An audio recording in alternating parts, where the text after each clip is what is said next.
You have to wonder if the ghosts of Madison Square Garden were watching last night because the energy in the building wasn't just electric. It was historic. And quite frankly, it felt like the closing of a massive chapter in sports history. But before we get emotional about what this means for the legacy of the game, we have to talk about what actually happened on that floor because, folks, the script got flipped in a way nobody saw coming. We are talking about the New York Knicks versus the Los Angeles Lakers, a rivalry that goes back decades.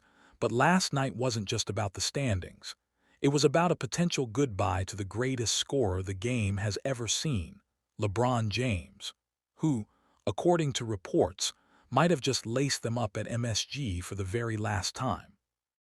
Now, if you think the Knicks were going to roll out the red carpet and let the king have a coronation in their house, you clearly haven't been paying attention to what is brewing in New York lately.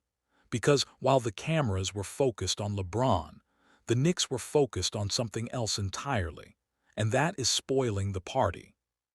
But here is the kicker, and this is where it gets interesting, because for the first 24 minutes of this game, it looked like the Lakers were going to ruin the Knicks' resurgence.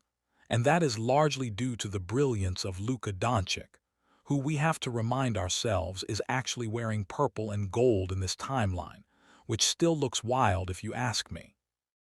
Luka came out firing, dropping an 18-point first half that had the Garden crowd nervous, and you could feel the tension in the air because, let's be real, nobody in New York wants to see the Lakers dance on their logo, especially not with LeBron potentially waving goodbye. The Lakers went into the locker room up 56-52, and at that moment, it felt like the momentum was squarely with the visitors. But hold on to that thought because what happened in the third quarter is exactly why we watch this game, and it involves a tactical shift that completely unraveled Los Angeles. You see, while everyone was watching the stars, the Knicks, role players decided to become the main characters, and suddenly the narrative shifted from a LeBron farewell tour to a Knicks statement game. We saw a 13-5 run to close the third quarter that didn't just tie the game, it broke the Lakers' spirit, turning a deadlock into a 90-82 lead that New York never gave back. And you have to ask yourself, how does a team with Luka and LeBron collapse like that? We will get to the Lakers' issues in a minute because they are glaring, but first, we have to give credit where it is due, because the Knicks have been on a roller coaster ride this season that would make anyone dizzy. Remember, just a few weeks ago, this team was in a 2-9 spiral, alarms were ringing, the media was circling, and sources claim there was a tense players, only meeting led by team captain Jalen Brunson that apparently changed everything. Well, whatever was said behind those closed doors clearly worked, because this win over the Lakers marks their 6th straight victory, and they aren't just winning, they are dominating in ways that suggest they are a legitimate threat to the title. And speaking of titles, wait until you hear who is currently sitting in first place in the East because it sounds like a glitch in the simulation. But back to the action. The real story of this game wasn't just the score. It was the atmosphere surrounding LeBron James. He is 41 years old, playing in his 23rd season, and while he hasn't officially confirmed his retirement, the writing seems to be on the wall, and the way he soaked in the atmosphere suggests he knows it too. He finished with 22 points, 5 rebounds, and 6 assists, putting up a valiant effort that included a massive alley-oop dunk in the third quarter that turned back the clock and had even the Knicks faithful gasping. But here is the thing that has everyone talking today: the disrespect, or maybe we should call it the cold shoulder, from the Knicks organization. Unlike the Cleveland Cavaliers, who treated LeBron to a tear-jerking tribute video and a standing ovation last week, the Knicks gave him absolutely nothing. No video, no ceremony, just hard-nosed competition. Now, some might say that is petty, but if you ask me, that is the ultimate sign of respect in a rivalry like this. You don't celebrate the enemy while he is still trying to beat you. And frankly, I love that energy from New York. It signals that they aren't here to make friends, they are here to hang banners. But while LeBron was trying to have a moment, the Knicks, supporting cast, was busy torching the Nets. We have to talk about Landry Shamet, who seemingly came out of nowhere to drop 23 points, hitting 6 of 10 from downtown. And when you have a guy like Shamet outscoring LeBron James in a marquee matchup, you know it is going to be a long night for the Lakers. And it wasn't just him.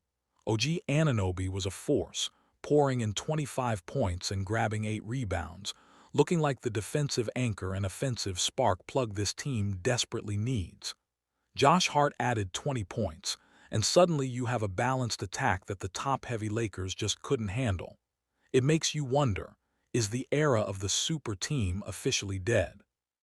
Because the Knicks just beat a team featuring LeBron and Luka by playing team basketball, sharing the ball and hitting 18 three-pointers as a unit. Meanwhile, the Lakers shot a dismal 29% from deep, and that right there is the story of the game.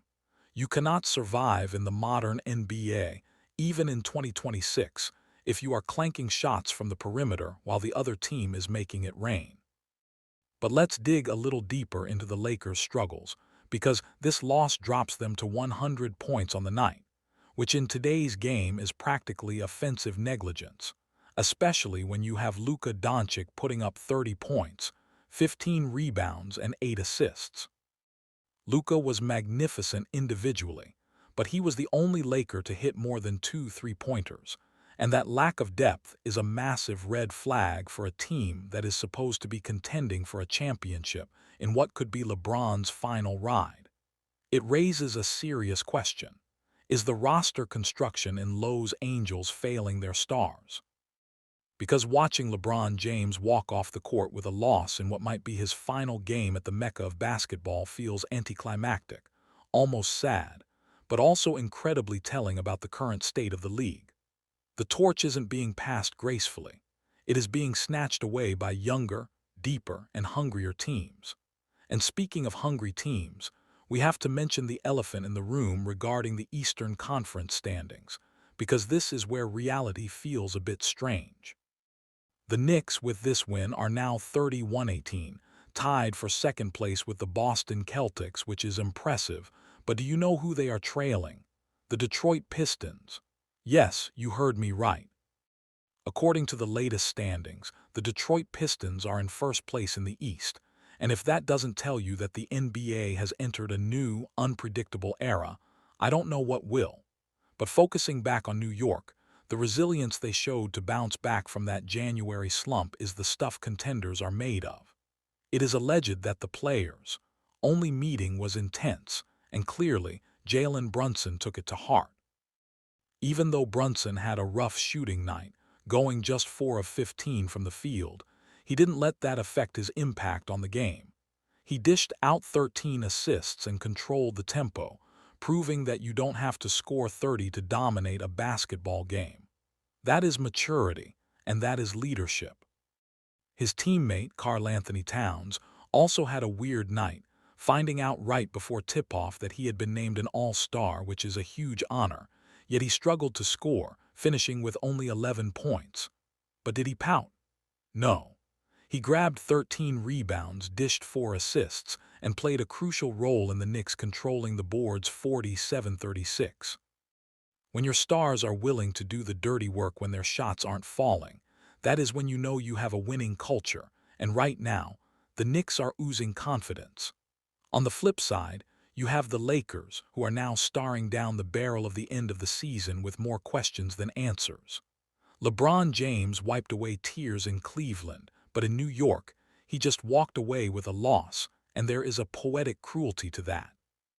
He put on a show for the fans who paid top dollar, and believe me, the ticket prices for this game were astronomical because everyone wanted to say they were there for the last dance. But in the end, Father Time remains undefeated, and the Knicks were more than happy to help show him the door.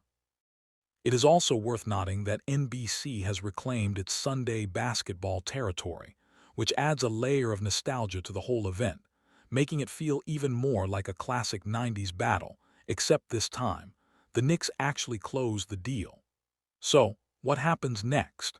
The Knicks are heading to Washington to face the Wizards before a massive showdown with the Denver Nuggets, and if they keep playing like this, the league is in trouble.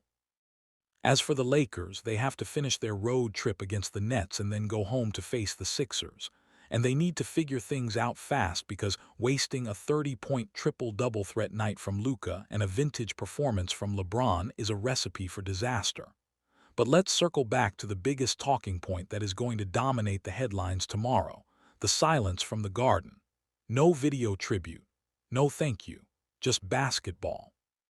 Some people are calling it classless, but I am going to go out on a limb and say it was perfect.